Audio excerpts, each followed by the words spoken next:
Hey guys, it's your host of The Beer Show, Nathan Holbrooks, and I am showing you more about hops today. I actually picked some yesterday, and then I forgot to bring my computer, so anyway. But, so these hops right here, let's see if I can show you. I just picked yesterday, and actually they're getting pretty good. How you tell if they're dry or not is when you bend them and pull a little bit, they should just snap, like the stems should snap. These are pretty resilient yet. They don't snap. You gotta pull them when they, here. When you pull them, they don't really snap. There's still something there. And there are different ways of drying it. You can get a machine that dries them. You can put them in the oven for like 5 hours. Or you can do what I do, which is put them on a window screen and then just leave them here. Be careful if you want to put them outside. Too much light will cause oxidization, and you don't want that. Also, the wind will blow your hops all over the place. You have to have zero wind. So I just have it inside. Usually goes for about 3 days, and then I put it in a bag and put it in the freezer,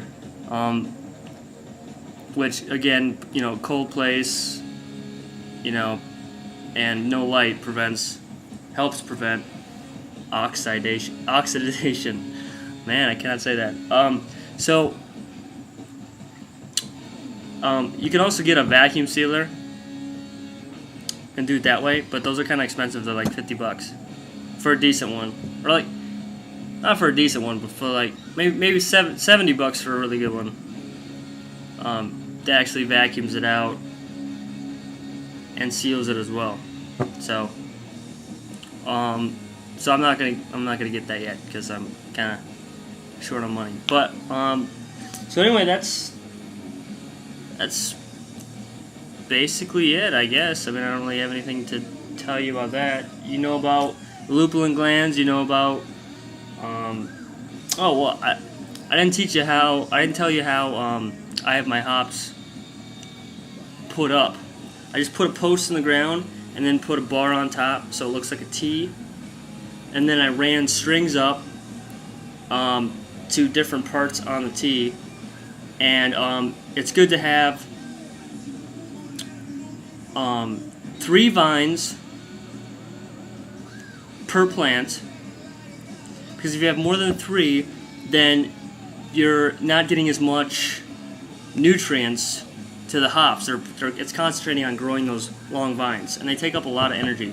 So you want to try and keep it to 3 if you can. And you pick the strongest ones. You wait for them to go up, like maybe 5 inches or so, something like that. And then you pick the strongest ones and cut back the rest. And then you train them up, and they have to go, they have to go counterclockwise. That's how hops grow, counterclockwise. So remember that. And remember to label them if you're growing 2 different kinds. I grew Cascade and Liberty, and I know which ones are which because I can obviously tell the hop cones. But I was for sure that I wasn't going to forget, and then I forgot. So make sure you label them. And you can't have them, you want them pretty much separated because they're 2 different kinds. Because the vines will grow together at the top, and then you'll get a huge mess, and you'll have to separate when you're picking, and that's a pain in the ass. So, and yeah, usually, 2 strings per plant. I know I said 3 vines, but basically you do 2 vines on 1 string. You could do 3 strings, but it gets a little crowded per plant. It gets a little crowded, like I said. So yeah, that's basically it. If you have any questions, please let me know. Make some comments, tell me how I'm doing, and if you have any suggestions for the show, if there's anything you want to know, like I said. And otherwise, take it easy.